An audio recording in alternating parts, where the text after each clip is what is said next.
ନୂଆପଡ଼ା ଜିଲ୍ଲାକୁ 2 ଦିନିଆ ଗସ୍ତରେ ମନ୍ତ୍ରୀ ସୂର୍ଯ୍ୟବଂଶୀ ସୁରଜ।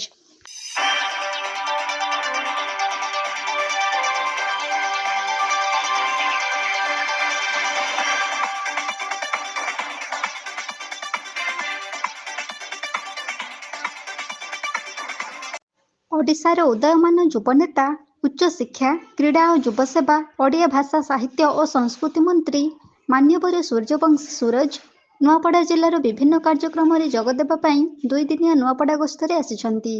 ପୁରୀ ଦୁର୍ଗ ରେଳ ଯୋଗେ ଆସି ନୂଆପଡ଼ା ଜିଲ୍ଲା ଖରିଆର ରୋଡରେ ଓହ୍ଲାଇଥିବା ବେଳେ ବିଜେପି ଦଳ ପକ୍ଷରୁ ନୂଆପଡ଼ା ସର୍କିଟ ହାଉସ ନେଇ ଭବ୍ୟ ସ୍ୱାଗତ ଜଣାଇଥିଲେ। ମନ୍ତ୍ରୀ ସୂର୍ଯ୍ୟବଂଶୀ ସୁରଜ କିଛି ସମୟର ବିଶ୍ରାମ ପରେ କମନଠାରେ 47ତମ ନିଖିଳ ଶ୍ରୀ ଅରବିନ୍ଦ ମହିଳା ପାଠଚକ୍ର ସମ୍ମିଳନୀରେ ସେ ମୁଖ୍ୟ ଅତିଥି ଭାବେ ଯୋଗ ଦେଇଥିଲେ। ତାପରେ କମନ ବ୍ଲକ କାର୍ଯ୍ୟାଳୟରେ ଭୂମି ପୂଜନ ଉତ୍ସବରେ ସାମିଲ ହୋଇ ଖଡ଼ିଆଳଠାରେ ଅନୁଷ୍ଠିତ ହୋଇଥିବା ଚଳାନପଡ଼ା କ୍ରିକେଟ ଟୁର୍ଣ୍ଣାମେଣ୍ଟ ଯୋଗଦାନ କରି କ୍ରୀଡ଼ାବିତ୍ ଏବଂ ଖେଳାଳିମାନଙ୍କୁ ଉତ୍ସାହିତ କରିଥିଲେ। ମନ୍ତ୍ରୀଙ୍କ ଏହି 2 ଦିନିଆ ନୂଆପଡ଼ା ଗସ୍ତରେ ନୂଆପଡ଼ା ଜିଲ୍ଲା ଚଳଚଞ୍ଚଳ ହୋଇ ଉଠିଥିଲା। ପ୍ରଶାସନ ତରଫରୁ କଡ଼ା ସୁରକ୍ଷା ବଳୟ ତିଆରି କରି ଶାନ୍ତି ଶୃଙ୍ଖଳା ବଜାୟ ରଖିବା ପାଇଁ ନୂଆପଡ଼ା ପୋଲିସ ସଜାଗ ରହିଥିଲା। ସୁରକ୍ଷା ବଳୟ ମଧ୍ୟରେ ମନ୍ତ୍ରୀଙ୍କ ଗସ୍ତ ହୋଇଥିବା ବେଳେ ସହରରେ ଖୁବ୍ ଜନଗହଳି ସୃଷ୍ଟି ହୋଇଥିଲା।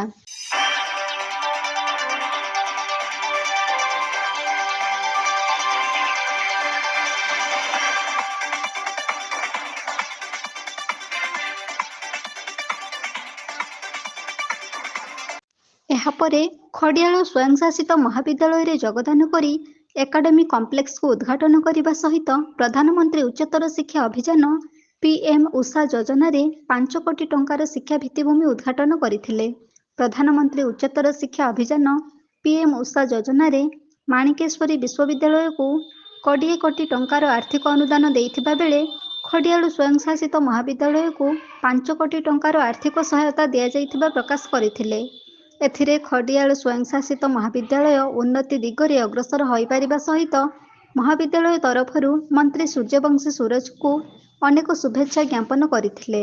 ପ୍ରଧାନମନ୍ତ୍ରୀ ଉଚ୍ଚତର ଶିକ୍ଷା ଅଭିଯାନ PM ଉଷା ଯୋଜନାରେ ମାଣିକେଶ୍ୱରୀ ବିଶ୍ୱବିଦ୍ୟାଳୟ 20 କୋଟି ଟଙ୍କାର ଆର୍ଥିକ ଅନୁଦାନ ବିଶ୍ୱବିଦ୍ୟାଳୟକୁ ଏକ ଭିନ୍ନ ଦିଗରେ ରୂପାୟନ କରିପାରିବାର ସହାୟକ ହୋଇପାରୁଥିବା ଯୋଗୁଁ ବିଶ୍ୱବିଦ୍ୟାଳୟ କର୍ତ୍ତୃପକ୍ଷଙ୍କ ସହିତ ଛାତ୍ରଛାତ୍ରୀ ଉତ୍ସାହିତ ହୋଇଥିବା ଜଣାପଡ଼ୁଥିଲା।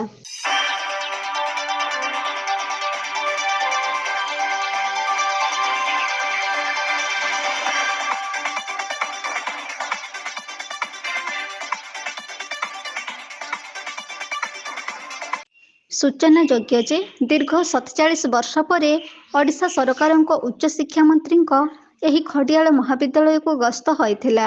ଏଥିପାଇଁ ସମଗ୍ର ମହାବିଦ୍ୟାଳୟ ପରିସର ଉତ୍ସବ ମୁଖରିତ ହୋଇ ଉଠିଥିଲା।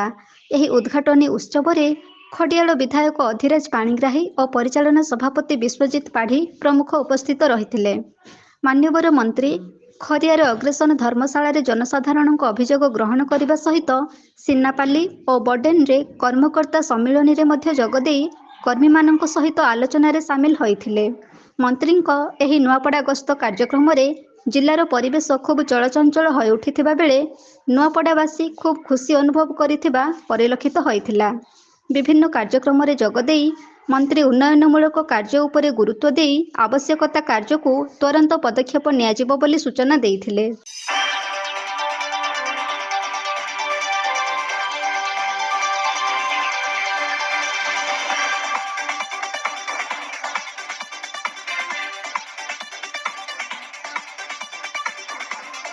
ନୂଆପଡ଼ାରୁ ଲୋକନାଥ ପଟେଲଙ୍କ ରିପୋର୍ଟ, AB ନ୍ୟୁଜ୍।